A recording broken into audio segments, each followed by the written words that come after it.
அனைத்து மாணவர்களுக்கும் மீண்டும் ஒரு முறை இனிய மாலை வணக்கம். அஸ்ஸலாமு அலைக்கும். அந்த வகையில் நம்ம இன்றைக்கு பார்க்கக்கூடிய பகுதி கிரகித்தல். இப்போ கிரகித்தல், அந்த கிரகித்தலுக்குள்ள என்னென்ன பகுதிகள் வரக்கூடியதாக இருக்கும். சரி, அப்போ நீங்கள் நினைக்கலாம் இந்த கிரகித்தல்ங்கிற பகுதி ஓஎல்லையும், அதாவது கல்வி பொதுத்தராதர சாதாரண தர பரீட்சையிலையும் கல்வி பொதுத்தராதர உயர்தர பரீட்சையில மட்டும்தான் இருக்கு. சரி, இதை நம்ம கடந்துட்டோம்னா இனி இந்த தொல்லை இருக்காது, இனி கேட்க மாட்டாங்க அப்படிங்கிற ஒரு வினா எழும்பும். சரி, ஆனால் கிரகித்தல்ங்கிறது வந்து ஒரு பொதுவான ஒரு அறிவு பிள்ளைகள். இது ஒரு பாடம் இல்லை, ஒரு நாலேஜ். சரியா, ஒரு ஒரு ஒரு தொழிலுக்கு எடுக்கும்போது, அதாவது அது எஸ்எல்ஏஎஸ்ஸாக இருக்கலாம், எஸ்எல்இஎஸ்ஸாக இருக்கலாம், பிரின்சிபல் சர்வீஸாக இருக்கலாம், அல்லது டீச்சர் சர்வீஸாக இருக்கலாம். எந்த ஒரு சர்வீஸ்க்கும், எந்த ஒரு சேவைக்கும் வந்து இந்த கிரகித்தல் பரீட்சை வந்து முக்கியத்துவம் உடையதாக காணப்படுது. நீங்கள் ஏஎல் முடித்து டிகிரி கம்ப்ளீட் பண்ணி என்ன சொல்கிறது, வேலைக்கு நீங்கள் போகிற டைம்லையும் சரி, அல்லது உங்களுக்கு வேலைக்கு எடுத்துக்கொள்றதுக்கான ஒரு பரீட்சை வைக்கும் முகமாக ஒரு பரீட்சை வைத்தால் கண்டிப்பாக இந்த வினாத்தாளை நீங்கள் அணுகுவீங்க. அதே போல் நீங்கள் ஏஎல் குவாலிஃபிகேஷனோட ஒரு ஜிஎஸ் எக்ஸாமுக்கோ அல்லது வேறு ஏனைய தொழில்துறைக்கோ நீங்கள் போகணும்னா கண்டிப்பாக எனது பரீட்சையை அணுகுவீங்க. எனவே இந்த கிரகித்தல் அப்படிங்கிறது வந்து ஒரு பொதுவான ஒரு தலைப்பு. சரியா, பொதுவானது. அது ஆர்ட்ஸ் படிக்கிறவங்களுக்கு மட்டும் இல்லை, அதாவது நம்மளோட சிந்தனை அந்த குறிப்பிட்ட நேரத்துக்குள்ள நம்மளோட அந்த வேகம், விவேகம், மொழித்திறன், மொழி ஆளுமை, மொழி அறிவு எல்லாத்தையும் டெஸ்ட் பண்ணக்கூடிய ஒரு பகுதி தான் இந்த கிரகித்தல். இப்போ கிரகிக்கிறதுனா சும்மா சொல்லுங்க பாப்போம். கிரகித்தல் அப்படின்னா என்ன நீங்கள் பொருள் கொள்றீங்க? அந்த அந்த ஒரு சொல்லுண்ட அர்த்தம் என்னவான்னு நீங்கள் யோசிக்கிறீங்க. கிரகித்தல்னா என்ன? கிரகிங்க அப்படின்னு சொல்லுவாங்கன்னா ஆசிரியர்கள் என்னத்தை மெயின் பண்ணுது அந்த சொல்? பேசுங்க. இந்த கிரகித்து சிந்திக்கிறது. சிந்திக்கிறதுங்கிற மாதிரி பொருள். ஓகே, வேற சொல்லுங்க. அந்த விடயத்தில் உள்ள ஆழமான உட்கருத்தை விளங்கிக் கொள்றது. ஆழமான உட்கருத்தை விளங்கிக் கொள்ளுதல். நல்ல ஒரு பாயிண்ட். வேற சுருக்கமா விளங்கிக் கொள்றேன் சார். சுருக்கமா விளங்கிக் கொள்றது. வேற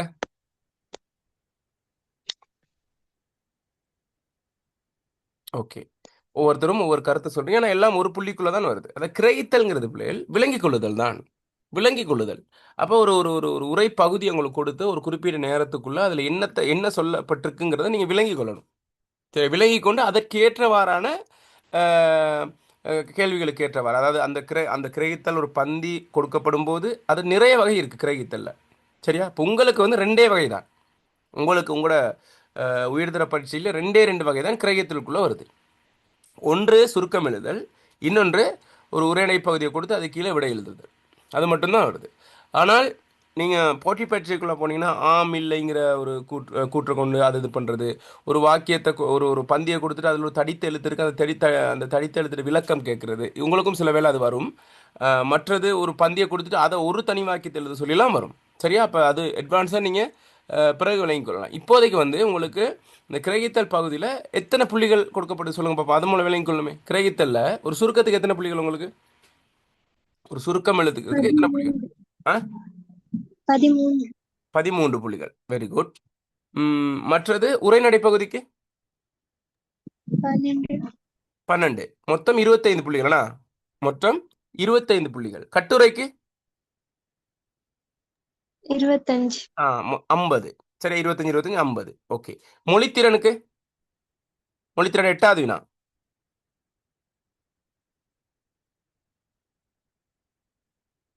எத்தனை? 15 புள்ளிகள். ஏன்னா 8வது வினா நம்ம அதையும் பார்ப்போம். சரியா, அது அது தொடர் தான் இது. ஒரே தொடர். சுருக்கமும் கிரகித்தலும் மட்டும் பார்த்துட்டு போகிறது இல்லை, கட்டுரை எல்லாமே பார்ப்போம் நம்ம. சரியா, ஓகே. அப்போ அதுக்கு எத்தனை புள்ளிகள்? 15. இப்போ மொத்தம் எத்தனை புள்ளிகளுக்கு நம்ம படிக்க போகிறோம்? சொல்லுங்க பிள்ளைகள். இப்போ தானே சொன்னோம். நீங்களும் கொஞ்சம் இன்ட்ராக்ட் ஆகணும், என்னோட தொடர்பு பண்ணணும், பேசணும். அப்போ தான் 65. எத்தனை புள்ளி? 65. 65 புள்ளிகளுக்கு நம்ம பார்க்க போகிறோம். பாருங்க, 65 புள்ளிகள்ங்கிற பாருங்க, ஒரு மொத்த வினாத்தல்ல எத்தனை பகுதின்னு பாருங்க. அதனால மிக தீவிரமாக நீங்கள் விளங்கி கொள்ளணும் பிள்ளைகள். நீங்கள் நினைக்கிற மாதிரி ஒரு சிறிய விஷயம் இல்லது. சரி, கிரகித்தல்ங்கிறது வந்து அது உங்களோட மனதோட உங்களோட அறிவு பயிற்சியோட சம்மந்தப்பட்ட விஷயம். ஏனோ தானோன்னு செஞ்சோம்னா முழுமையான புள்ளிகளை பெற முடியாது. அதில் நிறைய டெக்னிக்ஸ் இருக்குது. அதெல்லாம் நான் உங்களுக்கு கொஞ்சம் கொஞ்சமாக அழகாக ஆக்குவேர் அணிவராக உங்களுக்கு சொல்லி தருவேன். அதை நீங்கள் சந்தேகப்பட வேண்டிய அவசியம் இல்லை. அப்போ நேரடியாக நம்ம என்ன கிரகித்தலுக்குள்ளே போவோம். சரியா? ஓகே, பாருங்கள். உங்களுக்கு உங்களுக்கு பிடிஎஃப்லாம் உங்களுக்கு அனுப்பிவிடுறேன் பிள்ளைகள், விளங்கி கொள்றதுக்காக. இப்படிலாம் கொடுக்க மாட்டாங்க எங்களுக்கு, ஆனால் உங்களுக்காக தயார் செய்யப்பட்டது தான். பாருங்கள், தரப்பட்ட விரிவான விடயம் பற்றிய சுருக்கமான சாராம்ச தகவல்களை பெற்றுக்கொள்ளும் செயல்பாடு கிரகித்தல் எனப்படும். கிரகித்தல் என்பது ஒரு துறையில் மட்டும் பயன்படுவது ஒன்றல்ல, எல்லா துறை சார்ந்த விரிவான செய்திகளையும் ஆய்வு முடிவுகளையும் இத்துறை தன்னுள்ளே அடக்கியுள்ளது. இதனால் பரீட்சார்த்திகள் தமது புலன்களையும் சிந்தனைகளையும் விசாலப்படுத்திக் கொள்வது அவசியமாகின்றது. நுட்பமாகவும் நிதானமாகவும் நோக்கி நோக்கி ஒருவருக்கு தான் படிக்கும் செய்தியிலிருந்து தொகுப்பாக கிடைக்கும் செய்தி பொருள் துலக்கம் பெற வேண்டும்.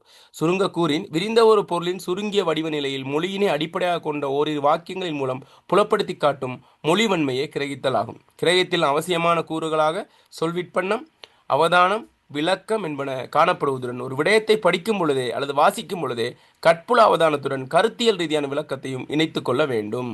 சரியா? உங்களுக்கு ஒரு ஒரு புரிதல் ஏற்பட்டிருக்கும் இந்த பந்தியை வாசிக்கும் போது.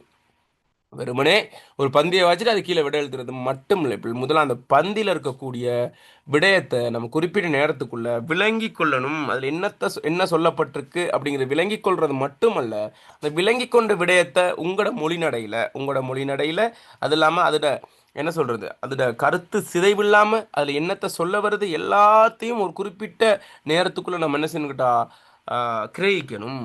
விளங்கி கொண்டு அதை என்ன செய்யணும், உங்களோட மொழி ஆளுமையின் மூலமாக அதை வெளிப்படுத்தணும். அப்போ இது வெறுமனே ஒரு ஒரு பயிற்சி 2 பயிற்சி செய்கிறனால என்ன இது கிடைச்சிடாது, இந்த இந்த ஆளுமை.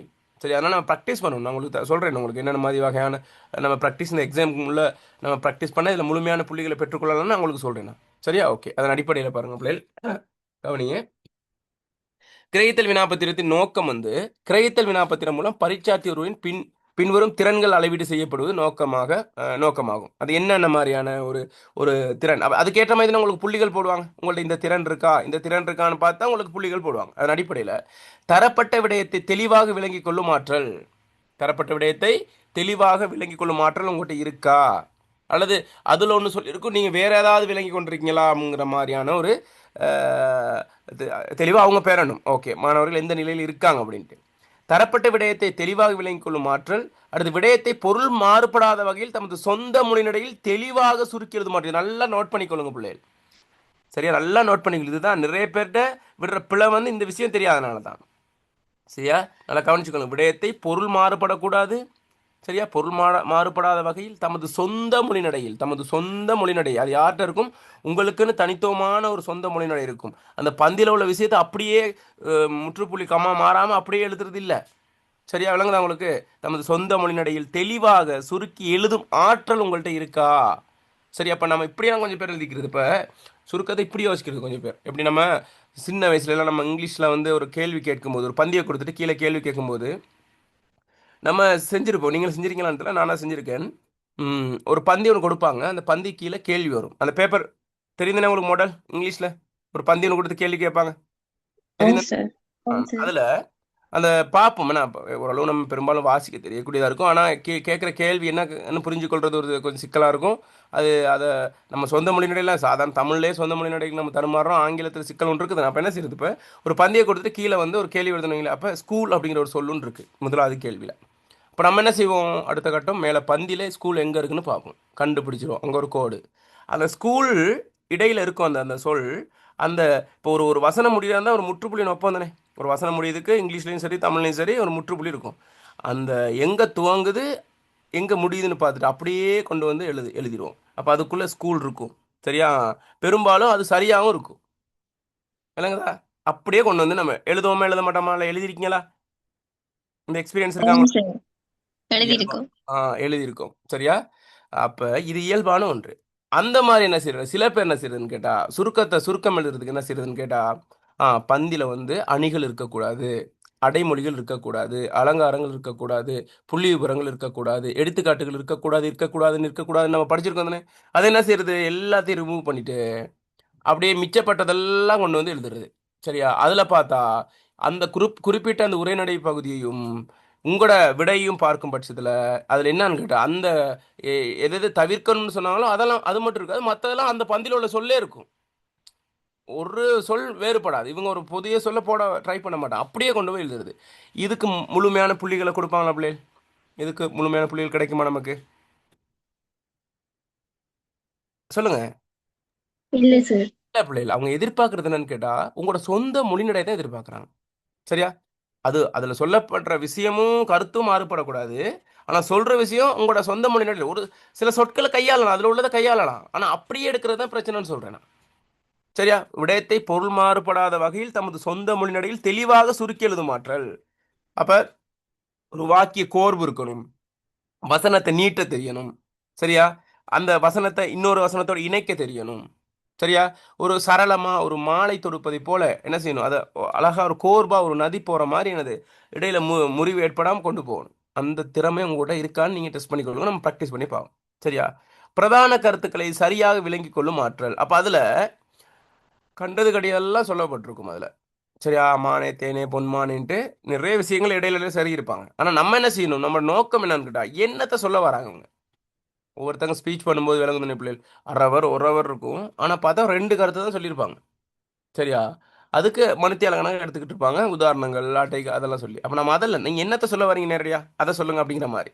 அப்ப அதத்தான் நம்ம ஆழமா பார்க்கணும். தரப்பட்ட வினாக்களுக்கு சரியான விடை நேரடியாக எழுது. அப்ப தரப்பட்ட வினாக்களுக்கு சரியான விடை நேரடியாக எழுதும் ஆற்றல் நம்ம பெற்று கொள்ளக்கூடியதாக இருக்கணும். இதெல்லாம் தான் என்னன்னு கேட்டா, அது வினாப்பத்தியத்தின் நோக்கமா காணப்படுது. ஓகே. அப்ப இந்த நோக்கம் விளங்கிடுச்சா? என்னென்ன உங்கள எதிர்பார்க்குறாங்கங்கிற விஷயம் விளங்கிடுச்சா உங்களுக்கு? ஆம் சார். பாருங்க. ஆம் சார். அடுத்து கவனிங்க. கிரகித்தலின் போது பயன்படுத்தப்படும் பிரதான வாசிப்பு நுட்பங்கள். சரியா? என்ன செய்ய போறீங்க? வாசிச்சு தான் செய்ய போறீங்க. சரியா? இப்போ ரோபோ மாதிரி நம்ம என்னது அப்படியே பேப்பர் எடுத்து முகத்தில் அப்படி நேரா ஆட்டினா அப்படியே ஃபுல்லா விளங்கிடுமா நமக்கு? எல்லாம் புரிஞ்சு கொள்ளணுமா? இயலாது. அப்ப நம்ம என்ன செய்யணும்டா? முதல்ல வாசிக்கிற ஆற்றல். அப்ப அதுல வாசிக்கிறதுல நிறைய நுட்பங்கள் இருக்கு. சரியா? பாருங்க. ஸ்கேனிங்னு ஒரு விஷயம் இருக்கு. சரியா? தரப்பட்ட விடயத்தில் ஒரு குறித்த தகவலை மாத்திரம் தேடுவது இலக்காக கொண்டது. உடன் தேடுதல் இது ஒரு வகை. சரியா? தரப்பட்ட விடயத்தில் ஒரு குறித்த தகவலை மாத்திரம் தேடுவது இலக்கா. இது என்னன்னு கேட்டா இப்படி. நமக்கு டைம் கொஞ்சம் பிரச்சனைங்கிற ஒரு இக்கட்டான நிலைமத்தின் இந்த பகுதிகள் இதெல்லாம் செஞ்சுட்டு அதுக்கு அடுத்த கட்டத்துக்கு நான் போகணும் தான் பார்ப்போம். நான் சில பரீட்சைகளை நம்ம அணுகும்போது என்ன செய்வேன்னு கேட்டா, முதல்ல அந்த உரைநடை பகுதியை வச்சுட்டு கேள்வியை வாசிக்கிறது. கேள்வி பதில் சுருக்கத்தை விடுங்க. கேள்வி பந்தய கொடுத்துட்டு கேள்வி கேட்பாங்க கீழே. அப்போ கேள்வியை வாசிக்கும் போது அந்த ஒரு கேள்விக்கான இப்போ திரும்ப கேள்வியை சரி ஒரு தடவை மேலோட்டமாக வாசிச்சுட்டு அடுத்த என்ன கேள்வி வாசிச்சுட்டு திரும்ப என்ன செய்வோன்னு கேட்டால் மேலே போகும்போது நமக்கு அந்த எண்ணம்லாம் எதுக்குள்ள இருக்கும், அந்த கேள்விக்கான விஷயத்தை தான் இருக்கும். அப்போ ஒட்டுமொத்த பந்தியும் நமக்கு தெரியுமா அல்லது அந்த கேள்விக்கான விடையை மட்டும் ஃபோக்கஸ் பண்ணுவோமா? விடையை மட்டும் ஃபோக்கஸ் இதுதான் நல்ல உதாரணம் சொல்லுவாங்க பிள்ளைகள். அர்ஜுனன் இருக்காரு தானே, அர்ஜுனன் ஒருத்தர் இருக்காரு நம்ம இதில் இதிகாச கருத்துக்கள்ல. அப்போ அவர் என்ன செய்யறாருன்னு கேட்டால் வில்வித்தையில் சிறந்தவராக காணப்படுறாரு. அப்போ இவர் வந்து ஒரு கிளிக்கு வந்து அம்பு விடுறதுக்கு ட்ரை பண்ணிக்கிட்டு இருக்காரு. சரியா? அப்போ அவரோட குரு கேட்குறாரு, அங்கே பாரு நீ என்னது கிளிக்கு தானே அம்பு விடுற? ஓகே. உனக்கு என்ன தெரியுது? அந்த மரத்துக்கு பின்னால் உள்ள அந்த மலை தெரியுதா? சரியா? அல்லது அந்த மரம் தெரியுதா? அல்லது கிளை தெரியுதா? அல்லது கிளி தெரியுதா? எது உனக்கு தெரியுது அப்படின்னு. அப்ப அவர் என்ன சொல்லியிருப்பாரா இருக்கும்? அந்த கிளியோட கண். கிளியோட கழுத்து தெரியும் தான் கேக்குறாரு. கிளியோட கழுத்து தான் எனக்கு தெரியுது. ஏன்னு சொல்லுங்க? மத்ததெல்லாம் ஒண்ணுமே தெரியல அவருக்கு. ஏன் அது மட்டும் தெரியுது? அந்த அவர் குறி வை ஆ கழுத்துக்கு குறி ஆ வச்சிருக்கேன். கழுத்துக்கு தான் அவர் குறி வைக்கிறார். சரி அந்த மாதிரி பிள்ளைகள் நீங்க கேள்விய வாசிச்சுட்டு நம்ம ஒட்டுமொத்தமா பார்த்தா நமக்கு என்னது அது பெரிய ஒரு சுமையா போயிடும். அப்ப அந்த கேள்வியை நம்ம கேள்விக்குள்ள அந்த விடை எங்க இருக்குன்னு தான் நம்ம என்ன செய்வோம், அலசி ஆராய்வோம். அப்ப அந்த மாதிரி நிறைய இருக்கு நுட்பங்கள் நம்ம ஒண்ணுனா நம்ம பார்ப்போம். சரியா? அப்ப அதன் அடிப்படையில் இது வந்து உடன் தேடுதல் ஸ்கேன் பண்றது. எங்க இருக்கு எங்க இருக்கு எங்க இருக்கு அப்படின்ட்டு. இப்ப தரப்பட்ட விடயத்தை வாசிப்பது மூலம் எதை தேடுதலுக்கு உட்படுத்தியுள்ளோம் என்பதை தெளிவாக தெரிந்து கொண்டு வாசித்தல். சரியா? என்னது அதை நம்ம இதைத்தான் தேடுறோம், அது எங்க இருக்குன்னு தான் பார்க்குறோம். அப்ப அந்த அந்த விஷயம் முதல்ல இருந்துட்டா நம்ம கீழே பார்க்கணுமா? கீழே அந்த விஷயம் தெரிஞ்சிருச்சுன்னா நமக்கு முழுமையாக வாசிக்க வேண்டிய அவசியம் இல்லை, நேரடியாக அங்கே போயிடும். டைம் மேனேஜ்மெண்ட் ரொம்ப முக்கியம். வாசிக்கும் போது குறிப்பிட்ட விடயம் தொடர்பாக மட்டும் கவனம் அல்லது அவதானம் செலுத்துதல், ஏனைய விடயங்களை புறம் தள்ளுதல். விளங்குச்சு என்ன சொல்றதுன்னு? இது வந்து குறிப்பிட்ட விஷயத்தை தேடுறதுக்கானதான் ஸ்கேனிங். விளங்குதா? விளங்குதா? ஆம் சார். முதல்ல விளங்குது சார். விளங்கி கொள்றோம் நம்ம என்னத்தை கேட்குறாங்க. அப்படி நம்ம என்ன சொல்றோம், நேரடியாக நம்ம இதை யாராச்சும் பெருசாக படிப்பிக்கிறது குறவு, சுருக்கம் அது நம்ம இலக்கியம் படிப்பிக்கிற மாதிரி இதை விஷயத்த சொல்கிறேன். இதான் ரொம்ப முக்கியம். சரியா? அதை நம்ம விளங்கி கொள்ளாம நம்ம ஓயலும் நிறைய பேர் அப்படின்னா சுருக்கம்லாம் சும்மா எழுதுறது, கட்டுரையெல்லாம் சும்மா எழுதிட்டு வந்துடுறது. அப்போ நல்லா தெளிவுபடுத்தும் போது இன்னும் கொஞ்சம் நல்ல மார்க்ஸ் 2 மார்க்ஸ் கூடனாலே பெரிய விஷயம் தான். அது ரொம்ப முக்கியம். அடுத்து சாராம்சம் தேடுதல். ஸ்கிம்மிங்னு சொல்றது என்னது? சாராம்சம் தேடுதல். அப்ப சாராம்சம் தேடுதல் வந்து தரப்பட்ட விடயத்தில் சாராம்சம் அல்லது மையப்பொருள் என்பதை இலக்காக கொண்டு வாசித்தல். அப்ப மையப்பொருளை கண்டுபிடிக்கிறது ஒரு குறிப்பிட்ட விஷயத்தை மட்டும் தேடலுமா பிள்ளை? ஒரு குறிப்பிட்ட இடத்துல மட்டும் வாசிச்சா சரியா வந்து மையப்பொருள் கண்டுபிடிக்கிறதுக்கு அது என்ன செய்யணும்? ஒட்டுமொத்தமாக வாசிக்கணுமா அல்லது ஒரு குறிப்பிட்ட பகுதியை மட்டும் யோசிச்சுட்டு போறதா? முழுமையாக வாசிக்கணும் சார். ஃபுல்லா முழுமையாக வாசிச்சாதானே சார் மைய பொருள் மையப்பொருள் விளங்கும். கண்டுபிடிக்க இயலும். தரப்பட்ட விடயத்தில் சாராம்சம் அல்லது மையப்பொருள் என்பது இலக்காக கொண்டு வாசித்தல். தரப்பட்ட எல்லா விவரங்களும் உதாரணமும் தேவைப்படும் எல்லா விஷயமும் அதில் என்ன செய்யறாரு? என்ன என்ன சொல்றாங்கன்னா அந்த அது உதாரணங்கள் அதெல்லாம் தேவைப்படும். நம்ம மைய கருத்தை தான் கொண்டு போறோம். அந்த உதாரணத்தையும் நம்ம என்ன செய்ய அந்த உதாரணத்தை எடுத்துக்கொள்ளணும். ஆனா அந்த உதாரணத்தை நம்ம ஃபோக்கஸ் பண்ணக்கூடாது. அந்த உதாரணம் எதுக்கு சொல்லப்படுதோ அதை தான் ஃபோக்கஸ் பண்ணணும். விளங்க என்ன சொல்றேன்ட்டு? இப்போ வந்து குமார் சிங்கம் போல அஹ், வேகமாக வந்தான் அப்படின்னு இருக்கு. அப்போ அதில் மைய கருத்து என்ன? வேகமாக வந்தான். அவன் வேகமாக வருது. அவன் அந்த வருகை தான் சொல்லப்படுது. அதை தான் நம்ம பார்க்கணும். அங்கே சிங்கம்னா நமக்கு தெரியக்கூடாது. சரி விளங்குதா? அது என்னதான் அந்த சிங்கம் போல வேகமாக வராங்கிற மாதிரி இது பண்ணணும். அப்படி பிரதான விடயத்தில் மட்டும் கவனம் செலுத்தி வாசித்தல். அதை என்ன ஆழமான கருத்தோ அதை கல்வி சார்ந்த விஞ்ஞான ரீதியில் எழுதப்படும் விடயங்களில் பந்தியில் இறுதி வரிகளில் தொகுத்து கூறுதல் இடம்பெறுவதும் உண்டு. அதான் உங்களுக்கு இப்போ இலக்கிய ரீதியாக இருந்தால் அது அப்படி இப்படி போய்கிட்டுருக்கணும். ஆனால் கல்வி சார்ந்த விஞ்ஞான ரீதியாக இருந்தால் அந்த பந்தியில் கடைசி இடத்துல தான் அது சொல்லப்பட்டிருக்கும். கடைசியில் முடிவுரையில் தானே அந்த அந்த சாராம்சம் சொல்லப்பட்டிருக்கும். அதை வச்சு நம்ம கண்டுபிடிக்கலாம். சரியா? ஓகே. அப்போ இது வந்து சாராம்ச தேடுதல்னு நம்ம சொல்கிறோம். இது வந்து எதோட அந்த சுருக்கம் எழுதுகிறோம். சுருக்கம் எழுதுறோம் தெரியுமா? அதோட சம்மந்தப்பட்டது அந்த சாராம்சம் தேடுதல். முதல்ல பார்த்தது இதோட சம்மந்தப்பட்டது ஸ்கேனிங். உரைநடை. உரை பகுதியை கீழே அதுதான் அது தேடுறோம். சரியா? அப்போ ஒவ்வொன்று இருக்குது தானே, அதான் கொஞ்சம் பார்க்கணும். அடுத்து தெளிவான விளக்கத்தை பெற முழுமையாக வாசித்தல். சரியா? தெளிவான விளக்கத்தை பெற முழுமையாக வாசித்தல். தரப்பட்ட பகுதி முழுவதையும் முழுமையாக வாசித்தல். தரப்பட்ட தகவலை முழுமையாக கவனத்தில் எடுத்தல். அந்த தகவல்களை கொண்டு அனுமானங்களையும் முடிவுகளையும் மேற்கொள்ள நம்ம தான் என்ன செய்யணும்? ஒரு இதுதான் நம்ம இது பண்ணிக்கணும். அனுமதித்து பெறப்படும் விடைகளை பெறக்கூடிய பயிற்சி பெறுதல். சரி, என்ன செய்யணும்? அதை நம்ம அது ப்ராக்டிஸ் பண்ணணும். என்னது? விடைகளை பெறக்கூடிய அது நம்ம இதுக்கு எக்ஸாம் முன்னுக்கு சரியா எப்படி நம்ம இதை எடுக்கணும் அப்படிங்கிறத ப்ராக்டிஸும் பண்ணணும். ஓகே. அடுத்த கவனிங்க. அப்படி இன்னொன்று திறனாய்வு செய்தல் அல்லது மதிப்பீடு என்பவற்றுக்காக வாசித்தல். சரியா? வாசிக்கும் விடயத்தில் தமது கருத்தை கூறும் நோக்குடனான வாசிப்பு. என்னன்னு கேட்டால் சில பந்திகள் கொடுக்கும்போது உங்களுக்கு உங்களோட கருத்தை கேட்டிருப்பாங்க. அப்படியே நீங்கள் அணுகியிருக்கலாம் அந்த மாதிரி கேள்வி. சரி, ஏன் இதற்கு காரணம் கூறுக, ஆமினின் இதற்கு கருத்து அந்த மாதிரி நம்மளோட ஒப்பீனியன் கேட்பாங்க. அது பந்திக்குள்ளே இருக்காது அந்த ஒப்பீனியன். நம்ம என்ன செய்யணும்? பந்தியை உள்வாங்கி நம்ம கருத்தை சொல்லணும். விளங்குதா? அப்படியே அப்படி நீங்கள் எழுதிருக்கீங்க ஓயிலும் சரி ஏழு அப்படி நீங்கள் கேள்விகள் அணுகிறீங்களா? ஓம் சார். ஓகே. சார். அதுக்குன்னு உங்களோட கருத்தை சொல்றீங்கிறதுக்காக கண்டதெல்லாம் சொல்லிடாது. ஆனால் அவங்க எதிர்பார்த்துருப்பான். ஆனால் பந்தியோட தொடர்புபடுத்தி நீங்கள் சொல்லணும். அப்போ அவன் எதிர்பார்த்துருப்பான் இதைத்தான் அவங்க சொல்லணுன்ட்டு. நீங்கள் நினைக்கக்கூடாது நம்ம கருத்து நம்ம எல்லா கருத்தையும் சொல்ல நமக்கு அதெல்லாம் நம்ம சொல்லக்கூடாது. சரி, அது டைரியிலே உங்களோட கருத்தை சொல்கிறதுக்கு இது வந்து எக்ஸாம் பேப்பர். ஆனால் இது மெயினாக அது தெரியும் இந்த கருத்தை. இப்போ ஆமோ இல்லையோ, அப்படின்னா இதைத்தான் அவன் எழுதணும், இல்லைன்னா இதைத்தான் அவன் எழுதணும்னு ஒரு எதிர்பார்ப்புன்னு இருக்கும், ஸ்கீம் ஒன்று இருக்கும் தானே இது. அதனால கவனமாக நம்ம என்ன செய்யணும்? அதோட இணைஞ்சு போகணும். அந்த பந்தி உரை பகுதியோடு இணைஞ்சு போகணும். அதுலேருந்து வெளியில் போயிடக்கூடாது. வாசிக்கும் விடயத்தில் தமது கருத்தை கூறும் நோக்குடனான வாசிப்பு.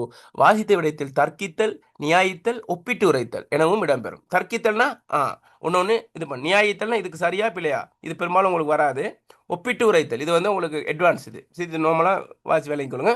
மற்றபடி நமக்கு தேவையானதை மட்டும் பார்ப்போம். இது பொதுவான கிரகித்தலுக்கான விஷயங்கள். இது மிக கடினமான வாசிப்பு நுட்பமாகியால் இந்த விடயத்தை விளங்குவதுடன் எமது தீர்ப்பையும் கூறல். அது நான் சொன்னேன், விஷயத்தில் நம்ம தீர்ப்பையும் சொல்லணும், நம்ம கருத்தையும் சொல்லணும். தரப்பட்ட விடயத்தில் குறிப்பிட்ட சில சொற்களின் பொருள் தெரியாது விட்டால் அவற்றுக்கு முக்கியத்துவம் அளிக்காமல் அவற்றின் கருத்தை முன்பின் சொற்களினூடாக பெற முயற்சி. அது ரொம்ப முக்கியம் பிள்ளைகள். நம்ம வாசிக்கிட்டு இருக்கல சில சில கேள்விகள் இருக்கும். சரியா? கேள்விகள் பந்தியில் ஒரு சொல் இருக்கும். சரியா? அப்போ உசிதம்னா கூட சொல்லுவேன், உசிதமாகும். சரியா? இது உசிதமான முடிவு அப்படிங்கிற நம்ம உசிதமானதை யோசிச்சுக்கிட்டு இருந்தோம்னா அது சிக்கலாகும். ஒரு சொல் தானே விளங்கலை, நம்ம என்ன செய்யணும்? அதை கடந்துட்டு போகணும். கடந்துட்டு அந்த வசனத்தை வாசிக்கும் போது அந்த வசனம் என்னத்தை சொல்ல வருதோ அது என்னது என்னது அது விளங்கிடும் நமக்கு. சரியா? இப்போ இப்படி வாழாது இருப்பதன் மூலம், சரியா, வாழாது இருப்பதன் மூலம் நாம் எதனையும் சாதிக்க முடியாது அப்படின்னு இருக்கு. சரியா? இப்போ பாருங்க, நான் வசனத்தை பாருங்க. வாழாதுன்னு இந்த இது இல்லை. கவனிங்க கவனிங்க, இங்கே பாருங்க. நான் அது உங்களுக்கு ஒரு உதாரணம், ஒரு கேள்வி இருக்கு, அது பிறகு நான் உங்களுக்கு டிஸ்பிளே பண்ணுறேன் பாருங்க. இப்படி இது வாழாது, வாவனா லாவனா தூணா இந்த சரி மற்ற லா இல்லை, இது காலில் வாழாது இருப்பதன் மூலம் இந்த உலகத்தில் எதையும் சாதிக்க முடியாது. அப்ப அந்த இடத்துல வாழாதுங்கிற ஒரு சொல் வந்து நமக்கு பரிச்சயமான சொல்லா இல்ல சார். இல்ல. அப்ப நீங்க என்ன யோசிக்கிறீங்க? வாழாது இருப்பதன் மூலம் அஹ், உலகத்தில் எதுவும் சாதிக்க முடியாதுங்கும் போது என்னத்தை யோசிக்கிறீங்க நீங்க?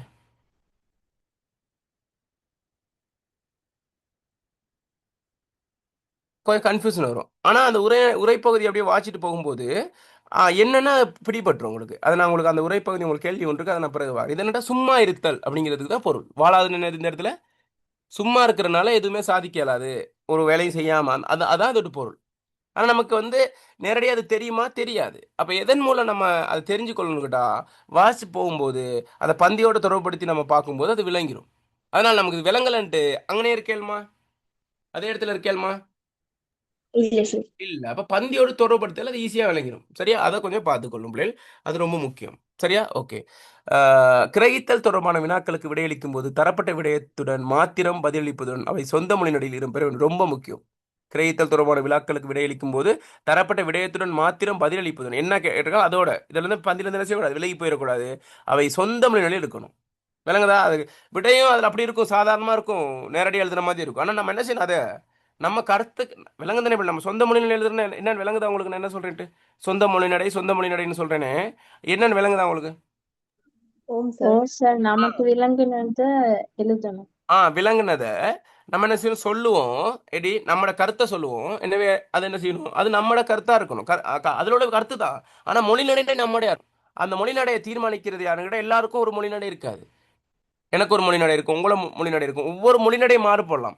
ஆனா சொல்லக்கூடிய விஷயம் ஒன்றா தான் இருக்கும். சரியா? அப்புறம் திருக்குறளுக்கு எத்தனையோ பேர் உரை எழுதியிருக்காங்க. சரியா? வெவ்வேறு மொழி நடையில இருக்கும். ஆனா கருத்து என்ன இருக்கும், மாறுபடுமா? இல்ல. அந்த மாதிரி ஒவ்வொருத்தருக்கும் ஒவ்வொரு மொழி நடை. அப்ப அந்த மொழி நடை சிறப்பா இருக்கணும். அந்த மொழி நடை தான் நம்ம முக்கியமா நம்ம வளர்த்துக்கொள்ளணும். விளங்குதா? இப்போ ஒவ்வொருத்தங்க ஸ்பீச் பண்ணும்போது நீங்க பாத்துறீங்களா, வந்து அது வந்து வந்து வந்துன்னுகிட்டே இருப்பாங்க, பாத்துறீங்களா? நிறைய பேர் நான் பார்த்துருக்கிறேன். வந்து அப்படி செஞ்சுக்கிட்டு இருக்கும்போது வந்து அப்படிம்பாங்க. ஏன்னா அது வந்து ஏன்னா ஏன் அந்த வந்துன்னு வருது? ஏன் அந்த சொல் திரும்ப திரும்ப வருது? அந்த இடத்துல என்ன செய்யல? அந்த இடத்துக்கு வந்து அவங்களுக்கு அந்த ஃபில் பண்றதுக்கு சொற்பஞ்சம். வந்துங்கல என்ன செய்யறது, அந்த இடத்துல யோசிக்கிறது என்னத்த அடுத்து சொல்ல போறோம், விளங்குது என்ன சொல்றேன்ட்டு சமாளிக்கிறது தான் அந்த வந்து போடுறது. விளங்குதா? அப்படி இருக்கக்கூடாது. சொற்கள் அப்படியே வந்து விழணும். அதுக்கு முக்கியமானது என்னன்னு சொல்லுங்க. சொற்கள் இயல்பா நம்ம எழுதும் போதே யோசிக்காம வர்றதுக்கு என்ன செய்யணும்னு சொல்லுங்க. நிஸ்டமோல்ட் குடிச்சா சரியா வருமா? பூஸ்ட், வேற ஏதாச்சும் என்ன செய்யணும்? வாசிப்பு ஆ, இருக்கணும். நிறைய வாசிக்கணும் பிள்ளைகள். சரியா? நீங்க உங்களுக்கு கொடுக்கக்கூடிய சம்பாசனை ஒரு கலையோ, மாண்டம் தழுவிய கவிஞர்களையோ வாசிச்சு வரப்போறது இல்லை. இது நூல்கள் வாசிக்கணும். லைப்ரரிக்கு போங்க, வாசிங்க, எழுத்துக்கு நிறைய சொற்கள். சரியா?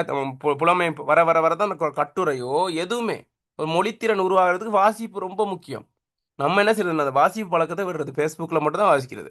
அது ஒரு புக் தானேன்ட்டு என்னது, அப்படி இருக்கக்கூடாது. அதனால நிறைய வாசிப்பு வந்து நம்ம என்ன செய்யணும், நான் வாசிப்பை வளர்த்துக்கொள்ளணும், தொடர்ச்சியாக வாசிக்க பழகிக்கொள்ளணும். சரியா?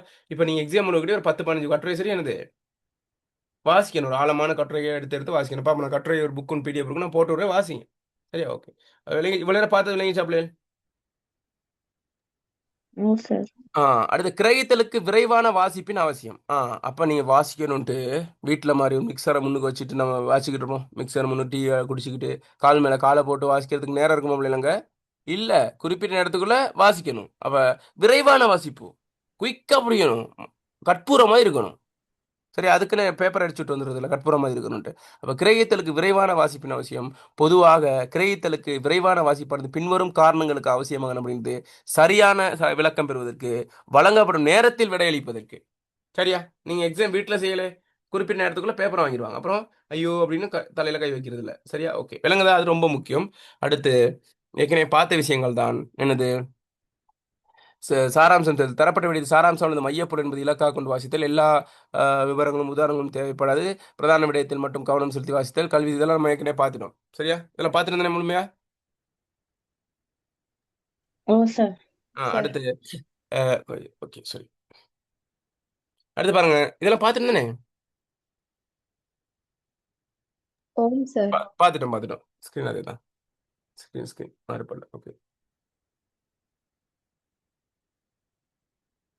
ஓகே இந்த ஓகே இதை கொஞ்சம் பார்த்துருவோம். பார்த்துட்டு நேரடியாக நம்ம ப்ராக்டிஸ்க்கு போவோம். கிரகித்தல் தொடர்பாக தரப்படும் பந்திகள் பற்றி விளக்கவும் இவை தொடர்பான அணுகுமுறைகளும். கிரகித்தல் தொடர்பாக தரப்படும் பந்திகள் பெரும்பாலும் கல்வி, பொருளாதார, தகவல் சார்ந்த உயர்தரமுடையதாக இருப்பதால் அப்பந்திகள் அமைப்பு எவ்வாறு இருக்கும் என அறிதல் வேண்டும். தரப்பட்ட விடயம் முழுவதின் சாராம்சம் தலைப்பாக அமையும். சில இதில் வந்து என்னது அந்த சுருக்கம் எழுதி சுருக்கத்தை உரைப்பகுதியை கொடுத்துட்டு அது தலைப்பு வைக்க சொல்லுவாங்க. ஒரு தலைப்பு ஒன்று நீங்கள் பொருத்தமான தலைப்பிடுகன்ட்டு, சரியா? ஆனால் கல்வி பொதுத்தராதர உயர்தர பரீட்சையில் தலைப்பிடுறதுக்கு இருக்கா இல்லையா? இருக்கு சார். தலைப்பிட சொல்லுவாங்களா? இல்ல சார். ஓஎல்ல இருந்துச்சு. அது நிறைய பேர் அதை கேட்பாங்க கடைசி டைம்ல. சிலருக்கு தலைப்பிடும், சில பேர் தலைப்பிட்டு வருவாங்க. யோசிக்கிறது நல்ல தலைப்பாக வரணும்னா அதுக்கு ஒரு 5 நிமிஷம் செலவழிக்கிறது. அதுக்கெல்லாம் இல்லைங்க, தலைப்பெல்லாம் ஒன்றும் இல்லைங்க, சரியா? ஓஎல்ல இருக்கு. சரி, சில போது கேட்பாங்க, சில போது கேட்க மாட்டோம். ஆனால் ஏஎல்ல அப்படி தலைப்பிட சொல்லி வராது. அப்படி முதல்ல அந்த அறிவுறுத்தலை நீங்கள் வாசிக்கணும். தலைப்பிடுங்கன்னு சொன்னால் நீங்கள் எழுது செய்யுங்க. அது பெரும்பாலும் வந்ததும் இல்லை, வரப்போகிறது இல்லை. சம்டைம் சரி ஒரு விதிவிலக்கா பேப்பர் மாடல் மாற்றிட்டா வரலாம். அப்படியா இருந்தால் என்ன செய்யணும், அங்கே அறிவுறுத்தல் கொடுக்கப்பட்டுரும். அப்படியா இருந்தால் தான். மற்றபடி நீங்கள் என்ன செய்யக்கூடாது, அதுக்கு அணுகக்கூடாது. அப்படி நீங்கள் போகக்கூடாது. Time waste. அதுக்கு நீங்கள் எனது தலை போட்டனால உங்களுக்கு மார்க்ஸ் போடுறது இல்லை, சரியா? தரப்பட விடயத்தின் முதல் பந்தியில் முதல் வசனத்தில் பொதுவாக மையப்பொருள் அடங்கியிருத்தல் விளங்குதனை. பெரும்பாலும் ஸ்டார்ட் பண்ணையில் என்னது மையப்பொருள் விளங்கிடும். அதை நோட் பண்ணிக்கொள்ளணும். என்ன செய்யணும், ஒரு பந்தியை வாசிக்கிற சுருக்கள் நோட் பண்ணணும். எக்ஸ்ட்ரா தாள் வாங்கணும். நோட் பண்ணி தான் கொண்டு போய் இது பண்ணணும். நிறைய ப்ராசஸ் இருக்குதுல்ல. தொடர்ந்து வரும் 2 அல்லது 3 வசனங்கள் மையப்பொருளை ஒட்டிய கருத்தைகளை கூறுவனாக அமைதல், சரியா? அது என்ன செய்யும், நம்ம கட்டுரை எழுதும்போது அப்படி தானே அறிமுகம் எழுதுவோம். அந்த அறிமுகத்தில் உள்ள விஷயங்களை நம்ம விளக்கிட்டே போவோம், சரியா? அப்போ தொடர்ந்து வரும் 2 அல்லது 3 வசனங்கள் மையப்பொருளை ஒட்டிய கருத்துக்களை கூறுவனாக அமைதல், இது அமைப்பு. அதன் பின் வரும் வசனம் மையப்பொருளுக்கு வலு சேர்க்கும் உதாரணங்கள் புள்ளி விபரங்கள் அடைந்தால் அமைதல், அப்படி இருக்கும். பெரும்பாலும் இறுதி வாக்கியம் மையப்பொருள் சார்ந்த முடிவை அல்லது அபிப்பிராயத்தை கூறுவதாக அமைதல். எனவே கிரகித்தலுக்கு தரப்பட்ட விடயத்தில் முன்பகுதியில் இறுதி பகுதியிலும் கூடிய கவனம். ஏன் முன்பகுதியும் இறுதி பகுதியும் கவனம் செலுத்தணும்னு சொல்லுங்க. ஏன் கவனம் ரொம்ப செலுத்தணும்? முன்பகுதியில் என்ன விஷயம்னு ஆரம்பிக்கும், அது மைய கருத்து. கடைசி பந்தியில் என்ன இருக்கும், அபிப்பிராயத்தை முடிவையும் சொல்லும். அப்ப ஒரு சுருக்கத்துக்குள்ள கண்டிப்பா ஆழமான கருத்தும் அபிப்பிராய முடிவு இருக்கணுமா இருக்கக்கூடாதா? இடையில தான் என்ன இருக்கும், வலு சேர்க்கிறதுக்கான உதாரணங்கள், விடயங்கள், எடுத்துக்காட்டுகள்லாம் இருக்கும். அதெல்லாம் என்ன செய்யணும், அதை நம்ம ஃபில்டர் பண்ணி என்னத்தை சொல்லுதுன்னு தான் நம்ம எடுக்கணுமே ஒழிய அதை அப்படியே நம்ம என்ன செய்யக்கூடாது, அதுக்குள்ள உள்வாங்க கூடாது. விளங்கிடுச்சா? ஆ பந்தி ஒன்றில் வருகின்ற விளக்கம், விவரம், சார். புள்ளி விபரங்கள் தவிர்த்து நோக்கி சாராம்சம் பெறுவது இலகுவானது. அதெல்லாம் என்ன செய்யணும், விபரம், புள்ளி விபரம், அதெல்லாம் அதுக்கு வலு சேர்க்கிறதா தான் இருக்கும். ஆனால் அதை என்ன செய்யக்கூடாது, அதில் அதை இங்கே எடுக்கக்கூடாது. அதில் உள்ள விஷயத்தை நம்ம ஃபில்டர் பண்ணி எடுத்துக்கலாம். இதனால தான் இந்த உதாரணம், இதனால தான் இந்த புள்ளி விபரம், சரியா? சரியா? இலங்கையின் பொருளாதார வளர்ச்சி 1.5 வீதத்திலிருந்து 1.6 வீதத்துக்கு மாறியுள்ளது அப்படின்னு இருக்கு. இப்போ நீங்கள் அதை சுருக்குங்க.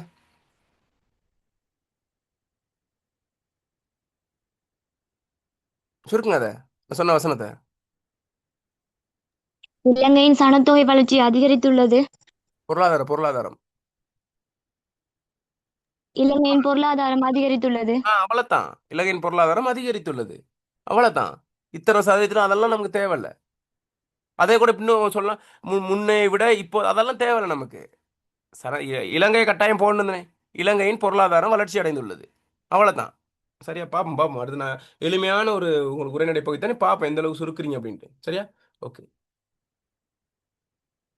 இப்போ பிள்ளைகள், இப்போ நம்ம என்ன செஞ்சிட்டோம், ஒரு தெளிவு ஒன்று நமக்கு வந்துருச்சு. இதுதான் அப்படின்ட்டு. சரியா? ஓகே. இப்போ இந்த தெளிவோடு நம்ம என்ன செய்ய போகிறோம், இன்னும் சில விஷயங்களை பார்த்து நேரடியாக என்ன செய்யணும், பயிற்சிக்கு போக போகிறோம். சரியா? இவ்வளோ நேரம் படித்தது உங்களுக்கு ஒரு தெளிவு ஒன்று கிடைச்சிச்சா? சார், தெரியாத நிறைய விஷயமும் தெரிஞ்சுக்கிட்டோம் சார். ஓகே. இது வந்து ட்ரெய்லர் தான், இன்னும் மெயின் பிக்சர் இருக்குது, கொஞ்சம் வெயிட் பண்ணுங்க. ரைட்.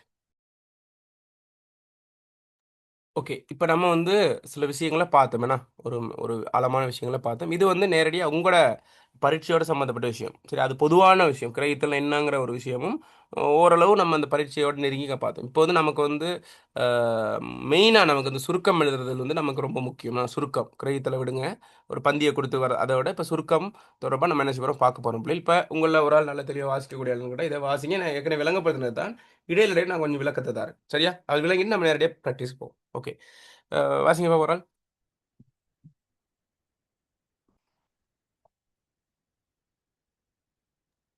விரிவாக எழுதப்பட்டுள்ள ஒரு விடயத்தை அதன் பொருள் கெடாதவாறு, தொடர்பு குறையாதவாறு, குறைந்த சொற்களில் தமது சொந்த மொழி நடையில் எழுதுவது சுருக்கம் எனப்படும். Very good. கொஞ்சம் அப்போ பாருங்க, விரிவாக எழுதப்பட்டுள்ள ஒரு விடயத்தை அதன் பொருள் கெடாதவாறு, தொடர்பு லிங்க் இருக்க உடனே தொடர்பு குறையாதவாறு, குறைந்த சொற்களில் தமது சொந்த மொழிநடையில் எழுதுவது சுருக்கம். இல்லைங்க, அது குறைந்த சொற்களில் தான் இருக்கணும். இப்போ நம்ம உரைநடை பகுதியையும் ஒரு பக்கம் வச்சுட்டு நம்மட சுருக்கத்தையும் பார்க்கும்போது ரெண்டுக்கும் என்ன வித்தியாசம் இருக்கணும்னு கேட்டால், அங்கே என்ன செய்யணும்னு கேட்டால் நிறைய சொற்கள் எழுதப்பட்டிருக்கும். நமக்கு அதே விஷயத்தை இங்கே குறைந்த சொற்கள் எழுதியிருக்கும்.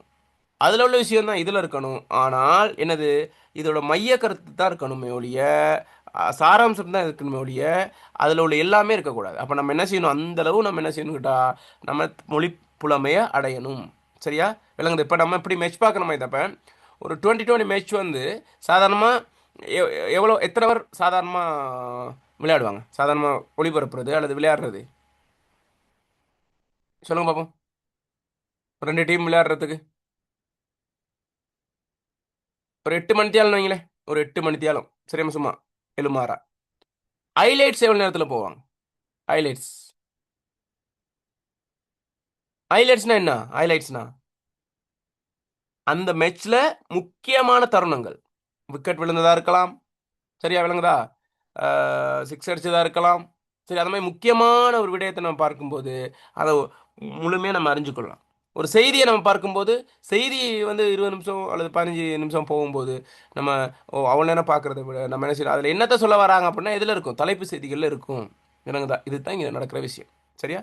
அப்போ விரிவாக எழுதப்பட்டுள்ள ஒரு விடயத்தை அதன் பொருள் கெடாதவாறு, தொடர்பு குறையாதவாறு, குறைந்த சொற்களில் தமது சொந்த மொழிநடையில் எழுதுவதுதான் சுருக்கம். விளங்கிடுச்சா? ஓகே, அடுத்து வாசிங்க. சுருக்கத்தின் பண்புகள்: மூலப்பகுதியின் கருத்து சிதைவின்றி அமைதல், சொந்த மொழிநடையில் அமைதல், தெளிவுற கூறுதல். தெளிவுற கூறணும். தெளிவுற கூறணும்னா ஒரு கோர்வு இருக்கணும் தானே பிள்ளைகள்? இப்போ நீங்கள் சுருக்கம் எழுதும்போது இப்போ நீங்கள் கிரகிக்கிற விஷயம் கிரகிச்சிட்டீங்க, சரி, எல்லாம் நோட் பண்ணி எடுத்துட்டீங்க. அப்போ கடைசி பந்தியில் உள்ள விஷயத்தை நீங்கள் முன்னுக்கு கொண்டு வரலாம், இடையில உள்ளதையும் முன்னுக்கு கொண்டு வரலாம், அந்த முன்னுக்குள்ளதே முன்னுக்கு போடலாம், அது பிரச்சனையே இல்லை நமக்கு. சரியா? மேலே உள்ளது கீழே உள்ளது அது நமக்கு பிரச்சனையே இல்லை. ஆனால் சொல்ல வந்த விஷயம் என்ன செய்யணும் கூட, வெட்டிட்டு போகக்கூடாது. இது ஒன்று சொல்லுது, அடுத்த வருஷம் வேற என்னமோ சொல்லுது. சரியா? கலபலையா எழுதக்கூடாது. விளங்க என்ன சொல்கிறேன்ட்டு. அப்போ ஒரு கோர்வு இருக்கணும், தெளிவுற கூறணும். இது அச்சோட்டாக இருக்கணும். அகர முதல் எழுத்தெல்லாம் ஆதிபகன் முதற்றே உலகு தான். விளங்குதா? விளங்குது? அந்த மாதிரி கற்க கஷ்ட கற்றவை கட்டும் இக்காதற்கு தாங்கல அந்த ஒரு கோர்வுன்னு வருதா, இது தான் சொல்ல வராரு. சுருக்கமாக சொல்லிட்டாரு அதில். அந்த மாதிரி ஒரு திருக்குறள் எப்படி ஒரு கருத்தை நேரடியாக சொல்லுதோ அந்த மாதிரி என்ன செய்யணும், சொல்லணும். சரியா? விளங்குதா? ஓகே. அடுத்து சுருக்கம் எழுதும் படிமுறைகள். சரியா? முதலாவது வாசித்தலும் கிரகித்தலும். சரியா, வாசிங்க.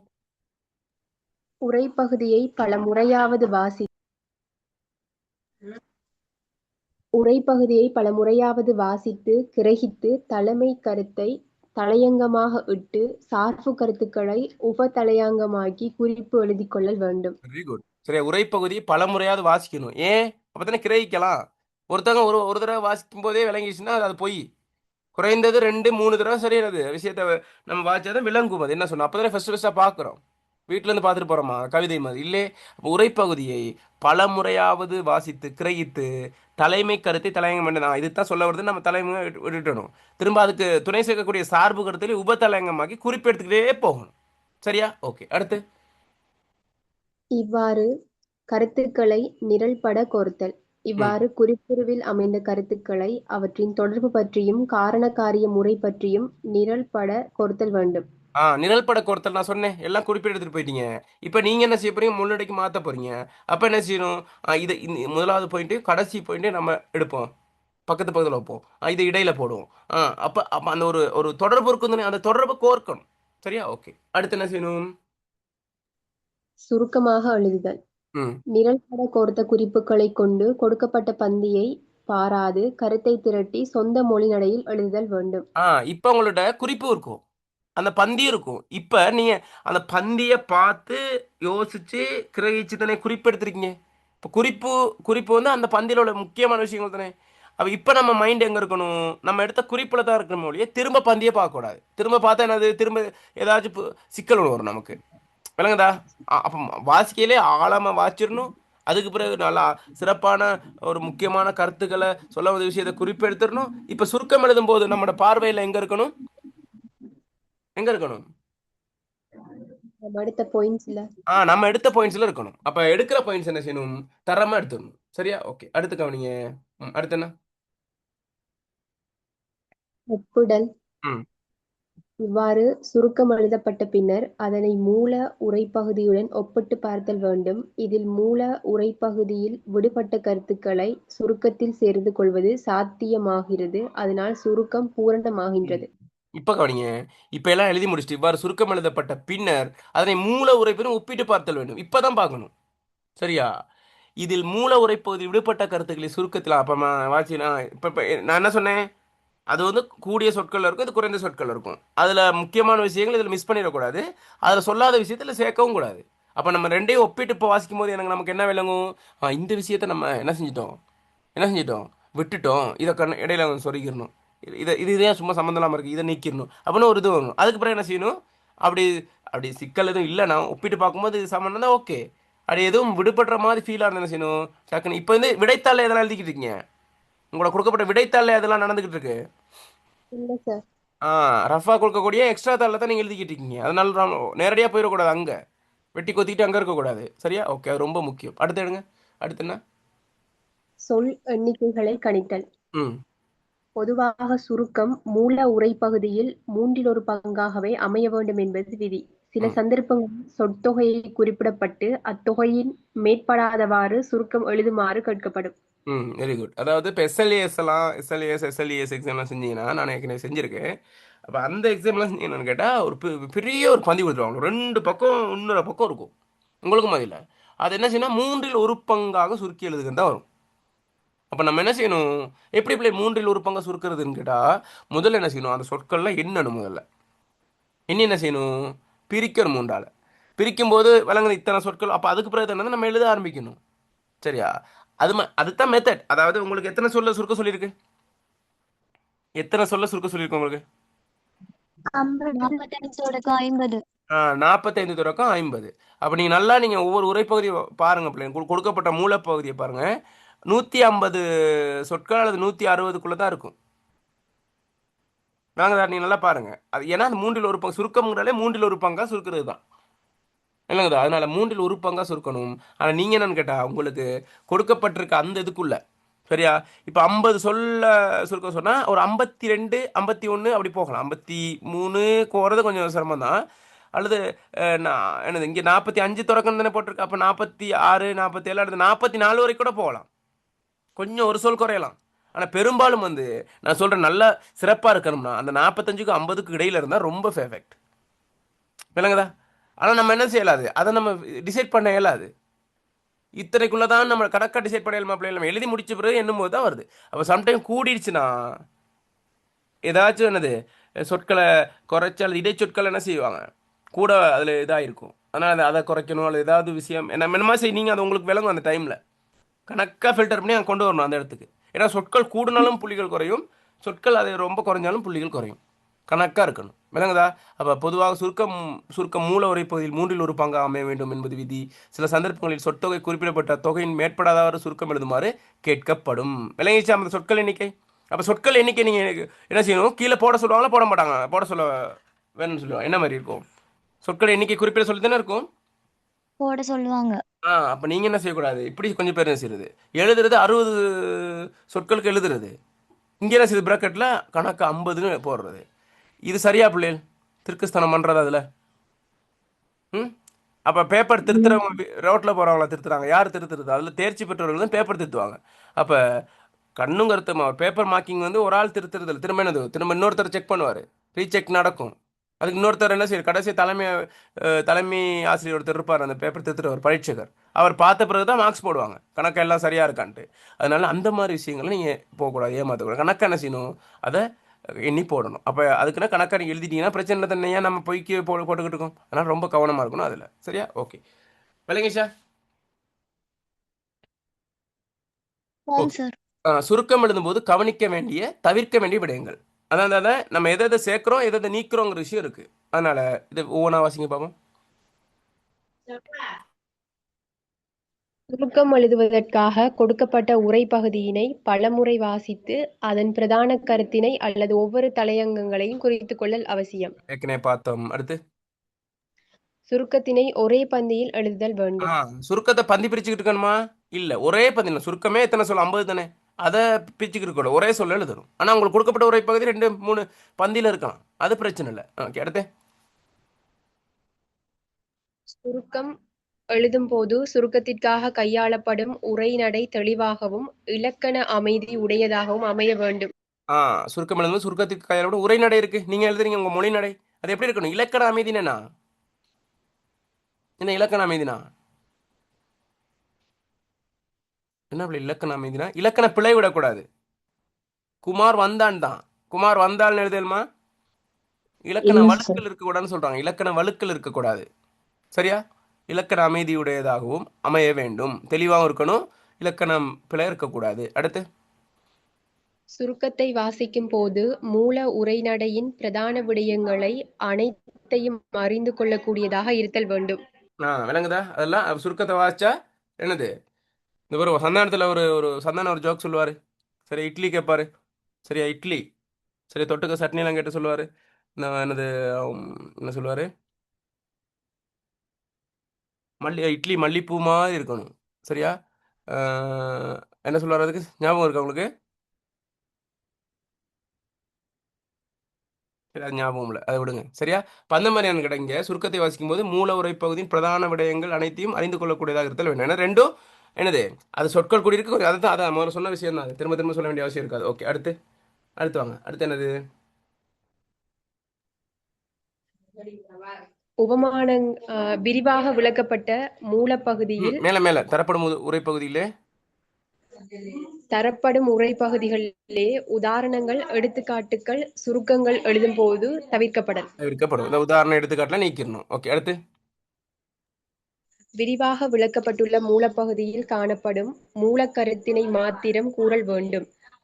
சுருக்கத்தில் கருத்துக்கே முக்கியத்துவம் அளிக்கப்படுவதனால் உபமானங்கள் வர்ணனைகள் தவிர்க்கப்படல். அதெல்லாம் பார்த்துட்டோம். அடுத்து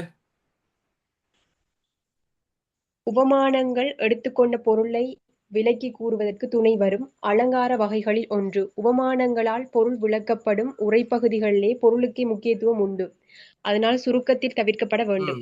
சுருக்கத்தை நான் சொன்னேன் முதல்ல, சுருக்கத்துல ஓமை அணி அங்க எழுதக்கூடாது. என்னத்தை சொல்ல வராங்க, ஏதோ ஒன்று சொல்ல வராங்க, அதைத்தான் எழுதணுமே ஒழிய அங்க ஓமானத்துக்கு என்னதில்லை, வேலை இல்லை. அடுத்து குறிப்பு பொருளோ பொருள் என கொள்ளப்படுவதால் சுருக்கத்திற்கு குறிப்பு பொருளை கண்டறிந்து கூறுதல் வேண்டும். குறிப்பு பொருளை என்னத்தை குறிப்பிட வராங்களோ அதைத்தான், சரியா? குறிப்பு பொருள் தான் முக்கியமே ஒழிய அது அது அந்த குறிப்பிடுறதுக்காக நிறைய எடுத்துக்காட்டுகள் அடைகள் அதெல்லாம் நமக்கு இங்கே தேவையில்லை, அலங்காரங்கள்லாம் தேவையில்லை.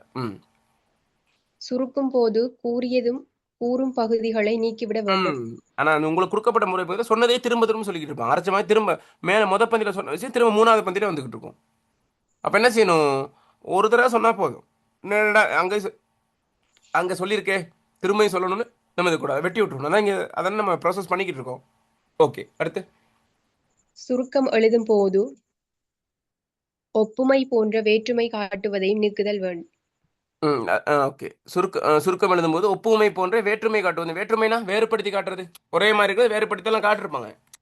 இந்தியாவில் எப்படி பொருளாதார வளர்ச்சி இருக்கு, இங்கே எப்படி இருக்கு அப்படின்னு வேறுபடுத்தி காட்டலாம். அல்லது இது அந்த மாதிரி வேறுபாடும் காட்டக்கூடாது, ஒப்புமையும் காட்டணும். என்னத்தை சொல்ல வராங்க அதை தான் பார்க்கணும், சரியா? ஓகே, அடுத்து மற்றொன்று விரித்தல் பகுதிகளையும் சுருக்கத்தில் நீக்குதல்.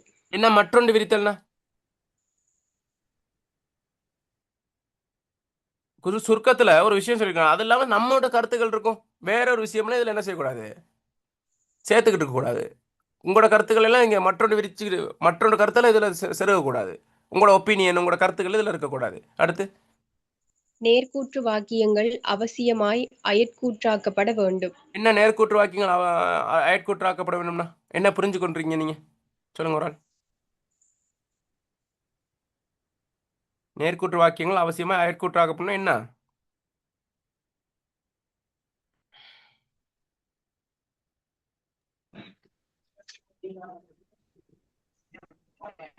புரிஞ்சு சொல்லுங்க, சொல்லுங்க பிரசாந்தினி. அதாவது இப்படி கூட்டுருவாங்களே, இப்போ உதாரணமா மாணவர்களே அவனமாக அவதானமாக கவனியுங்கள், அல்லது மாணவர்களை கவனியுங்கள், அல்லது மாணவர்கள் நான் சொல்வதை கேளுங்கள். நாளையிலிருந்து உங்களுக்கு விடுமுறை அப்படின்னு வந்திருக்கணும் வைங்களேன். இப்போ இது வந்து நேரடியான கூற்று, சரியா? அப்போ நேரடி கூற்று தானே, இது வந்து நேர்கூற்று தானே. இதை அயக்கூற்றாக நம்ம கொள்ளும்போது இன்னொருத்தர் சொல்கிற மாதிரி வரணும். எப்படி அதை எழுதுறது? நேரடி கூற்று தானே, இது மேற்கொள்ள கொடுக்கும். இது எப்படி எழுதுறது? சார் நான் சொல்லுவேன் சார். சொல்லுங்க சொல்லுங்க. நாளைக்கு லீவுன்னு இன்னைக்கு பிரின்சிபல் சார் சொன்னார் அப்படியே அந்த சார். மாதிரி நாளை விடுமுறை என்று அதிபர் கூறினார், அவ்வளவுதான். ஆனா அவதானிங்கன்னா அதில் தேவையா? அவர் சொல்லும்போது அவதானிக்கிறதுன மாணவர்கள் அதெல்லாம் நம்ம எழுதிக்கிட்டு இருக்கிறது இல்லை. நாளை விடுமுறை என்று அதிபர் கூறினார் அப்படின்னு என்னது? இது என்ன நேர்கூற்றா இல்லை அயற்கூற்று? அது இன்னொருத்தர் சொல்ற அந்த மாதிரி மாற்றணும். சரியா? ஓகே. அடுத்து சுருக்கி எழுதும் போது தனது சொந்த கருத்துக்களை எழுதுவதை தவிர்க்க அந்த வேண்டும். மேலே சொன்னதுதான் சொந்த கருத்துக்களை நீங்கள் எழுத வேண்டிய. அதெல்லாம் நீங்கள் எங்கே இருக்க எழுதணும்? உங்களுக்குன்னு ஒரு டைரி ஒன்று வாங்கி எழுதுங்க வீட்டில் வச்சு எக்ஸாம் முடிச்சுட்டு. சரியா? ஓகே. அதில் போய் சேர்க்கக்கூடாது. சொந்த கதை சொந்த கதை சோக கதையெல்லாம் அதுக்கு தனியாக நீங்கள் இது பண்ணிக்கணும். ஓகே. கடைசியாக நான் முடிக்க போகிறோம் பிள்ளைகள், கவனிங்க. சுருக்கத்தை வாசிங்க. மதிப்பிடும் போது கவனிக்க முடியும். அவங்க மதிப்பிடுவாங்க தானே நீங்கள் எழுதுனதை, என்னென்ன மாதிரி மதிப்பிடுறாங்கன்னு பார்ப்போம். வாசிங்க.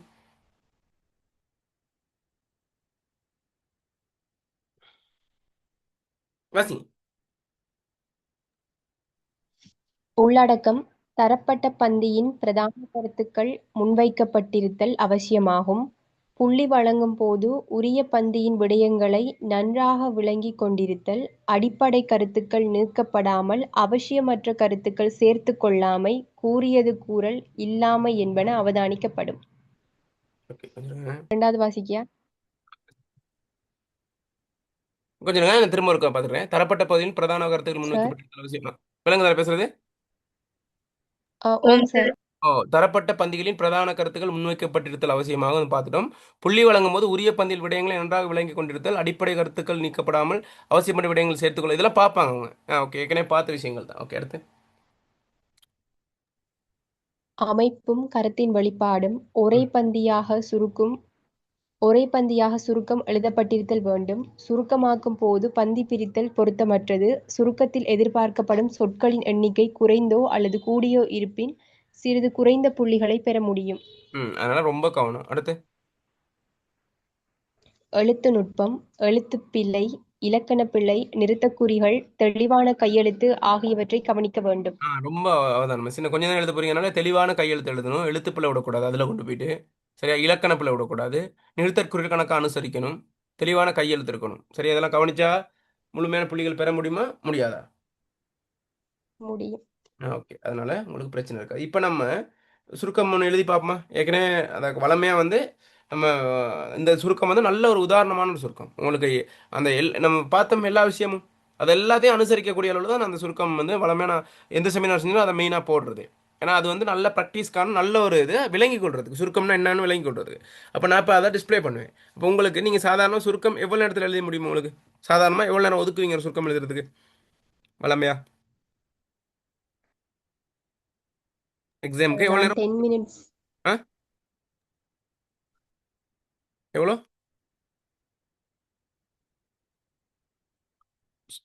சொல்லுங்க? எவ்வளோ நேரம் ஒதுக்கலாம் அல்லது எவ்வளோ நேரம் 10 minutes or ஒதுக்குறீங்க? 10. ஒரு 15 நிமிஷம் சொல்கிறீங்க. சரியா? 15 நிமிஷம் ஓகே. 12 தொடங்கும் 15 நிமிஷத்துக்குள்ளே நம்ம என்ன செய்யணும்? எல்லாத்தையும் முடிக்கிறதுக்கு ட்ரை பண்ணணும் மேக்ஸிமம். சரியா? மேக்ஸிமம் அதோட குறைவாக முடிக்கிறதா அந்தளவு ப்ராக்டிஸ் இருந்தால் முடிக்கலாம். நான் அந்தளவு தூரம் குயிக்காக இருப்போமான்னு சொல்ல இயலாது. சரி, இருந்தாலும் பரவாயில்ல. இப்போ ப்ராக்டிஸ்க்காக தானே. இப்போ உங்களுக்கு எவ்வளோ நேரம் வேணும் ஒரு சுருக்கம் எழுதுறதுக்கு? இப்போ நான் எவ்வளோ நேரம் தரேன்? எல்லாத்தையும் நீங்கள் அனுசரிக்கணும். நான் சொன்ன விஷயம் எல்லாத்தையும் குறிப்பெடுக்கிறதுலேருந்து எல்லாம் நீங்கள் என்ன செய்யணும்? அனுசரித்து தான் எழுதணும். இப்போ உங்களுக்கு இதில் டிஸ்பிளே பண்ணால் ஓகே, அல்லது உங்களுக்கு பிடிஎஃபாகவே அனுப்பிடுவா அதை? சார் இதுல டிஸ்ப்ளே பண்ணுங்க சார், நான் இதில் எழுதுறேன். டிஸ்பிளே பண்ணுறேன், பிடிஎஃபே அனுப்புகிறேன். அப்போ அதில் உங்களுக்கு எது உங்களுக்கு சிறப்போ அதை நீங்கள் இது பண்ணிக்கணும், எது ஈஸியோ அதை இது பண்ணிக்கணும். சரியா? Okay sir. ஓகே. கொஞ்சம்